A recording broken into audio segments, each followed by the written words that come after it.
নমস্কার। ডাকবাক্সের আরেকটা নতুন পর্ব নিয়ে হাজির হয়েছি। আজকের বিষয় বাঙালি রবীন্দ্রনাথ। রবীন্দ্রনাথ কতটা মননে তার সাহিত্যে বাঙালি ছিলেন তার ছোট্ট কিছু উদাহরণ তার পত্র সাহিত্য থেকে আমি আজকে তুলে এনেছি, সেটাই আমি আজকে আপনাদের শোনাব। 1892 সালের 14 জুন, বাংলার 1299 সাল 32শে জ্যৈষ্ঠ, সোমবার, কবি তার ভ্রাতুষ্পুত্রী ইন্দিরা দেবীকে একটি চিঠিতে লিখলেন, এসব শিষ্টাচার আর ভালো লাগে না, আজকাল প্রায় বসে বসে আওড়াই, ইহার চেয়ে হতেম যদি আরো বেদুইন। তিনি এখানে কোন শিষ্টাচারের কথা বললেন? পরের লাইনটা পড়লে বা পরের কিছু অংশ পড়লে সেটা আরো সুন্দরভাবে ব্যাখ্যা করতে পারবো। তিনি লিখলেন, দিন রাত্রি বিচার আচার বিবেক বুদ্ধি নিয়ে কতকগুলি বহুকালের জীর্ণতার মধ্যে শরীর মনকে অকালে জরাগ্রস্ত না করে একটা দ্বিধাহীন চিন্তাহীন প্রাণ নিয়ে খুব একটা প্রবল জীবনের আনন্দ লাভ করি। এটা হচ্ছে তার বাসনা। একজন বাঙালি, একজন সাহিত্য সাধক, তার হৃদয়ের বাসনা। হিসেব করে দেখতে গেলে সত্যি বলতে যে আমরা নিজেরাও যদি নিজেদের বাঙালি সত্তার দিকে তাকাই, তাহলে কিন্তু এই বিষয়টার সঙ্গে সহমত হতেই হয়। কারণ আমরাও কিন্তু দেখেছি যে বাঙালির যে বিবেক বুদ্ধির গোড়া যথেষ্ট পোক্ত, তা সত্ত্বেও একরাশ দ্বিধা দ্বন্দ্ব আর চিন্তা ভাবনা ইত্যাদি করতে করতেই আমরা আমাদের সময় বা জীবনের অর্ধেকটা সময় নষ্ট করে ফেলি। চিঠির পরের অংশ যেখানে শোনা যাচ্ছে তার কণ্ঠের আক্ষেপ। আক্ষেপটা কি এবার বলি। প্রথার সঙ্গে বুদ্ধির, বুদ্ধির সঙ্গে ইচ্ছার, ইচ্ছার সঙ্গে কাজের কোনো রকম অহর্নিশি খিটমিট নেই। মনের সমস্ত বাসনা ভাবনা ভালোই হোক বা মন্দই হোক বেশ অসংশয় অসংকোচ এবং প্রশস্ত। তিনি আক্ষেপ করে বললেন, একবার যদি এই রুদ্ধ জীবনকে খুব উদ্দাম উচ্ছৃঙ্খল ভাবে ছাড়া দিতে পারতুম, একেবারে দিক বিদিকে ঢেউ খেলিয়ে ঝড় বাঁধিয়ে দিতুম। একটা বলিষ্ঠ বুনো ঘোড়ার মতো কেবল আপনার লঘুত্বের আনন্দ আবেগে ছুটে বেড়াতুম। এরপর যেন তিনি এক দীর্ঘ নিঃশ্বাস ফেললেন, কিন্তু আমি বেদুইন নই, বাঙালি। তাহলে কি বাঙালি হওয়ার জন্য তার আক্ষেপ হলো? না, ঠিক আক্ষেপ নয়। তিনি এখানে বাঙালির কিছু বৈচিত্র্য বা বৈশিষ্ট্য তুলে ধরলেন। এক মস্ত বড় উপলব্ধির কথা তিনি বলে ফেললেন বাঙালি সম্পর্কে, নিজের বাঙালি উপলব্ধির সঙ্গে। রবীন্দ্রনাথ বাঙালির যাত্রাভিমানের মাপকাঠি। কাজেই দেখা যাক তিনি বাঙালি বলে কি কি কারণে আরব বেদুইন হতে পারলেন না, সেটাই এবার বলবো। কিন্তু আমি বেদুইন নই, বাঙালি। আমি কোণে বসে বসে খুঁত খুঁত করব, বিচার করব, তর্ক করব, মনটাকে নিয়ে একবার উল্টাবো একবার পাল্টাবো, যেমন করে মাছ ভাজে, ফুটন্ত তেলে একবার এপিঠ চিরবির করে উঠবে, একবার ওপিঠ চিরবির করবে। এরপর তিনি নিজেই নিজেকে আশ্বস্ত করার চেষ্টা করলেন। কি বললেন? যখন রীতিমতো অসভ্য হওয়া অসাধ্য, তখন রীতিমতো সভ্য হওয়ার চেষ্টা করাই সঙ্গত। সভ্যতা এবং বর্বরতার মধ্যে লড়াই বাঁধাবার দরকার নেই। এ তো গেল বাঙালি রবীন্দ্রনাথের বাঙালি হওয়ার চেষ্টা। কিন্তু তিনি যে তার জন্মভূমি, তার স্বদেশ ভূমি কতটা ভালোবেসেছিলেন, কতটা তার হৃদয় জুড়ে ছিল তার বাংলার মাটি, সেই সমস্ত নিদর্শন পাওয়া যায় তার আরো কিছু চিঠিতে।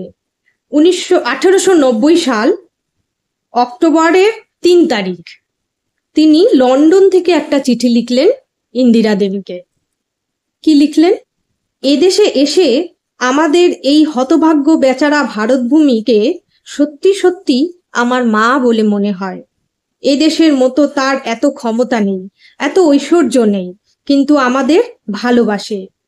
আমার জন্মকালের যা কিছু ভালোবাসা, যা কিছু সুখ, সমস্তই তার কোলের উপর আছে। এখানকার আকর্ষণ, চাকচিক্য আমাকে কখনোই ভোলাতে পারবে না। আমি তার কাছে যেতে পারলে বাঁচি। সমস্ত সভ্য সমাজের কাছে সম্পূর্ণ অজ্ঞাত থেকে আমি যদি তারই এক কোণে বসে মৌমাছির মতো আপনার মৌচাকটি ভরে ভালোবাসা সঞ্চয় করতে পারি, তাহলেই আর কিছু চাই নে। কতটা মাতৃভূমির প্রতি তীব্র আকাঙ্ক্ষা, ভালোবাসা থাকলে এই ধরনের শব্দ চিঠিতে তিনি ব্যক্ত করতে পেরেছিলেন। এই সময়ে এই লন্ডনে থাকাকালীন এটা ছিল তার দ্বিতীয়বারের সফর, লন্ডন সফর। এবং তিনি যে শুধুমাত্র দেশে ফিরতে পেরেছিলেন, সে সময় তার পরিবারে তার স্ত্রী, পুত্র, কন্যা সবাই রয়েছে, তাদের প্রতি যে আকর্ষণ ছিল, শুধু সেই আকর্ষণের কারণে কিন্তু তিনি দেশে ফিরতে চাননি। তার দেশে ফেরার পিছনে কিন্তু এই বাংলার মাটির গন্ধ ভীষণভাবেই তাকে আকর্ষণ করেছিল। এর প্রেক্ষিতে কেন বললাম কথাটা, তাহলে এর প্রেক্ষিতে একটা ছোট্ট উদাহরণ আমি দেব। 2রা নভেম্বর এই লন্ডন থেকে তিনি মাঝরাতে ফিরলেন বোম্বাই, এবং বোম্বাই থেকে তিনি একটি স্পেশাল ট্রেনে করে বাংলায় ফিরে আসার কথা তার, কিন্তু দেখা গেল সময়ের সামান্য হেরফেরের কারণে তিনি স্পেশাল ট্রেনটি পেলেন না। ফলে সেই দিন কিন্তু তিনি আর দেশে ফেরার ট্রেন পেলেন না, এবং সেখানে তিনি তার যে ভারতের মাটির কাছে এসেও যে তিনি পৌঁছতে পারলেন না বাংলার মাটির কাছে, তার যে ব্যাকুলতা সেটা পাওয়া যায়। এক জায়গায় লিখেছেন একটি চিঠিতে তিনি, গ্র্যাভিটেশন এর নিয়ম অনুসারে ভার পৃথিবীর যতই নিকটবর্তী হয় তার বেগ ততই বাড়ে। মনেরও সেই নিয়ম দেখছি। কাল সারা রাত ঘুমোয়নি, কারণ তিনি ভারতবর্ষের মাটিতে পৌঁছলেন, কিন্তু দেশে ফেরার জন্য তখনও তাকে আকুল হয়ে অপেক্ষায় থাকতে হয়েছিল। সেইটাকে তিনি এইরূপ শব্দে ব্যাখ্যা করলেন। এই সময় বাড়ি ফিরে আসার পর প্রায় 10 বছর তিনি নদিয়া, পাবনা অঞ্চলগুলোতে পরিবার সহ বসবাস করেছিলেন। এবং সেই সময়ে তিনি ইন্দিরা দেবীকে যে সমস্ত চিঠিপত্র লিখেছিলেন, যা আমাদের ছিন্ন পত্রাবলী নামে পরিচিত, সেখানে ছত্রে ছত্রে রবীন্দ্রনাথের বাঙালিয়ানার একটা সুস্পষ্ট চিত্র আমরা দেখতে পাই। বাংলার নদী জীবন, যখন তিনি বোটের মধ্যেই বসবাস করছেন, সেই নদী জীবন যেমন দেখতে পাই, তেমন স্থল জীবনও কিন্তু আমরা এই সময়ে ভীষণভাবে উপলব্ধি করি। এই সময়ে তিনি 16ই মে 1893 সালে গড়াই নদীর উপরে যখন বোট নিয়ে আছেন, সেইখান থেকে একটি চিঠি ইন্দিরা দেবীকে লিখলেন। সেই চিঠির বক্তব্য শুনলে আপনারাও বুঝতে পারবেন রবীন্দ্রনাথের অন্তরের কথা। এই সময় তিনি প্রতিদিন বিকেলবেলায় ওই 6টা সাড়ে 6টার সময় স্নান করতেন, এবং স্নান করার পরে শরীরকে স্নিগ্ধ করে তিনি একটা ওই নদীর ধারে বেড়াতে যেতেন, এবং সেখানে যে জালি বোট যেগুলো, সেই নৌকা টেনে নিয়ে গিয়ে সেখানে বিছানা পেতে চিত হয়ে শুয়ে সন্ধ্যের দিকে রাতের আকাশের দিকে তাকিয়ে অনেক কথা ভাবতেন। সেই রকমই একটি চিত্র, মানে মনের কথা তিনি এই সময়ে লিখলেন ইন্দিরা দেবীকে। তিনি লিখলেন, আমি প্রায় রোজই মনে করি এই তারাময় আকাশের নিচে আবার কি কখনো জন্মগ্রহণ করব? যদি করি, আর কি কখনো এমন প্রশান্ত সন্ধেবেলায় এই নিস্তব্ধ গোড়াই নদীটির উপর বাংলাদেশের এই সুন্দর একটি কোণে এমন নিশ্চিন্ত মুগ্ধ মনে জালি বোটের উপর বিছানা পেতে পড়ে থাকতে পারবো? হয়তো আর কোনো জন্মে এমন একটি সন্ধেবেলা আর কখনো ফিরে পাবো না। তখন কোথায় দৃশ্য পরিবর্তন হবে, আর কিরকম মন নিয়েই বা জন্মাবো? এমন সন্ধ্যা হয়তো অনেক পেতে পারি, কিন্তু সে সন্ধ্যা এমন নিস্তব্ধভাবে তার সমস্ত কেশপাশ ছড়িয়ে দিয়ে আমার বুকের উপর এত সুগভীর ভালোবাসার সঙ্গে পড়ে থাকবে না। আমি কি ঠিক এমনি মানুষটি তখন থাকবো? আশ্চর্য, এই আমার সবচেয়ে ভয় হয়, পাছে আমি ইউরোপে গিয়ে জন্মগ্রহণ করি। এর থেকে বেশি আর বাঙালিয়ানা কি হতে পারে? রবীন্দ্রনাথ ঠাকুরের এই শেষ বাক্য প্রমাণ করে যে তিনি অন্তরে কতটা গভীর শিকড়ে বাংলার মাটি, বাংলার জল, বায়ু, বাংলার সাহিত্য সবকিছুকে সমৃদ্ধ করেছেন ভালোবেসে। রবীন্দ্রনাথ বাঙালি, আমরা তার অনুসারী বাঙালি। এটা আমাদের চিরকালীন একটা গর্বের বিষয়। আমরা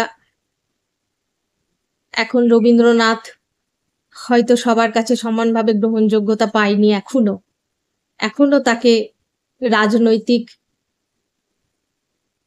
মঞ্চে নিয়ে প্রতিযোগিতায় ফেলে দেওয়া হয়, কিন্তু গড়পড়তা বাঙালি আমরা যারা সাহিত্য ভালোবাসি, যারা রবীন্দ্রনাথকে ভালোবাসি, যারা বাংলার মাটিকে ভালোবাসি, তারা আজও কিন্তু হৃদয়ে রবীন্দ্রনাথকে একই রকম ভাবে রেখে দিয়েছি। কেমন লাগলো আজকের এই পর্ব? অবশ্যই লিখে জানাবেন কমেন্টে আমাকে। আপনাদের কমেন্ট পেলে আমার কাজে উৎসাহ বাড়ে, ভালো লাগে। সকলে ভালো থাকবেন। আজ এই পর্যন্তই থাক। ভালো লাগলে অবশ্যই একটা লাইক, ছোট্ট একটা কমেন্ট করবেন। আর যদি মনে হয় যে এই সমস্ত তথ্য আপনারা আগামী দিনে আরও পেতে চান, আমাকে উৎসাহিত করে আপনাদের বিষয় বলতে পারেন কমেন্টে। আর একটা ছোট্ট সাবস্ক্রাইব করে চ্যানেলটাকে এগিয়ে নিয়ে যেতে সাহায্য করতে পারেন।